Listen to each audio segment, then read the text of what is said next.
सुप्रभात बच्चों, हिंदी की कक्षा में आपका स्वागत है। पिछली कक्षा में हमने भाषा अभ्यास में सर्वनाम किए थे और उसी पाठ में सर्वनाम के बाद एक पत्र लिखने के लिए दिया गया है। तो आज हम पत्र लेखन देखेंगे। इससे पहले वाली कक्षा में हमने एक पत्र लिखा था, जो कि एक मित्र को पत्र हमने लिखा था। आज हम दूसरा पत्र लिखेंगे। पहले प्रकार देख लेते हैं। पत्र लेखन के दो प्रकार होते हैं, एक अनौपचारिक पत्र, एक औपचारिक पत्र। अनौपचारिक पत्र हमने पिछले पाठ में लिखा था, जो कि मित्र को पत्र था। अनौपचारिक पत्र अपने मित्र को, सगे संबंधियों को, छोटे भाई बहनों को लिखा जाता है। और दूसरा औपचारिक पत्र होता है।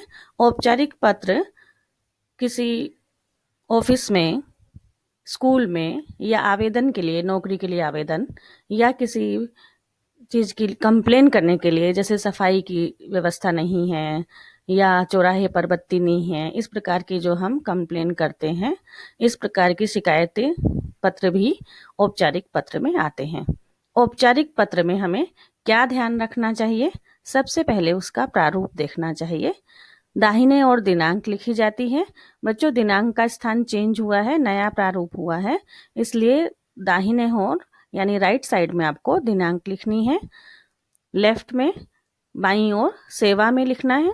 सेवा में लिखने के बाद जिसको हम पत्र लिख रहे हैं उनका पद लिखना है, यानी पोस्ट लिखनी है। ऑफिस का पता लिखना है। ऑफिस का पता लिखने के बाद हमारा विषय लिखना है, किस विषय पर हम पत्र लिख रहे हैं, यानी सब्जेक्ट लिखना है। विषय के बाद संबोधन, महोदय या महोदया संबोधन लिखना है। उसके बाद ध्यान रखना है कि औपचारिक पत्रों में दो पैराग्राफ होते हैं, पहला अनुच्छेद और दूसरा अनुच्छेद। पहले अनुच्छेद में हम अपना सूक्ष्म रूप से परिचय देते हैं, यानी छोटे रूप में परिचय देते हैं कि मैं कौन हूँ और किस बारे में पत्र लिख रहा हूँ। दूसरे अनुच्छेद में हम आशा करते हैं कि हमारी समस्या की ओर ध्यान देते हुए हमारा कार्य पूर्ण किया जाएगा। इसके बाद हम समापन कर देते हैं।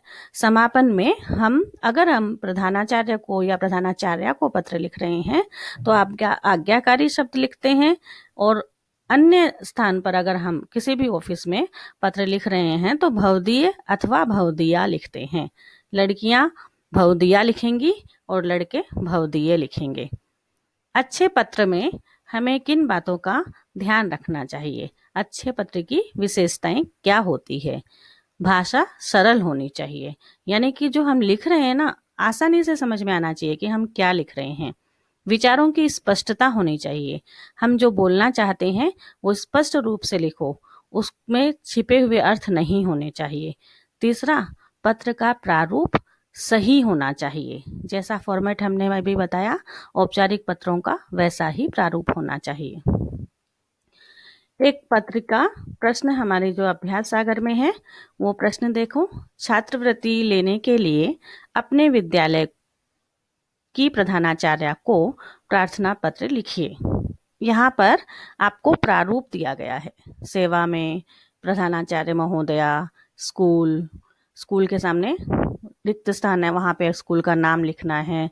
राइट साइड में दिनांक लिखने की जगह दी हुई है। फिर विषय है, महोदया लिखा है, उसके बाद सविनय लिखा है, अंत में आपका, आपकी लिखा है।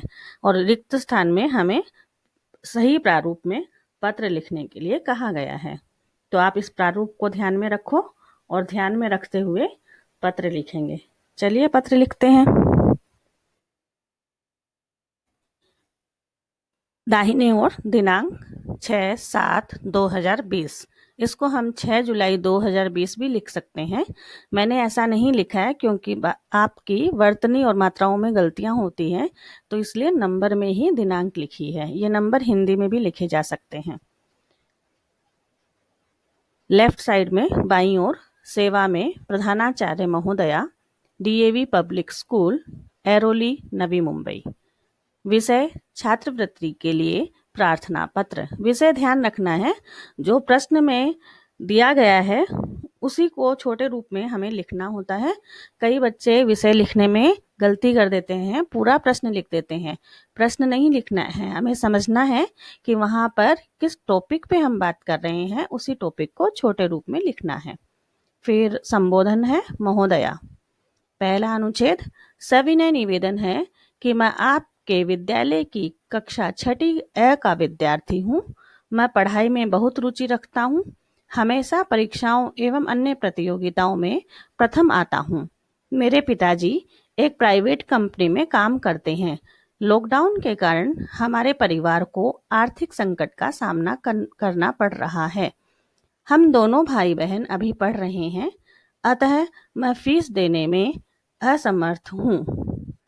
कृपया मुझे मासिक छात्रवृत्ति प्रदान की जाए, जिससे मैं अपनी पढ़ाई सुचारू रूप से कर सकूं।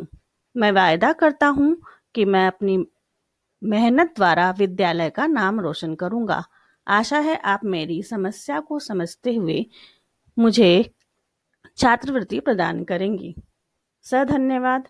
आपका आज्ञाकारी शिष्य बस है। यहाँ पर मैंने नाम नहीं लिखा है, जिसका कारण मैंने अनौपचारिक पत्र में भी बताया था कि बोर्ड की परीक्षाओं में हमारा नाम हमें गुप्त रखना होता है। तो प्रारंभ से ही हमें ये आदत डालनी है कि हम पत्र में अपना नाम न लिखें, इसीलिए हमने यहाँ पर बस लिखा है।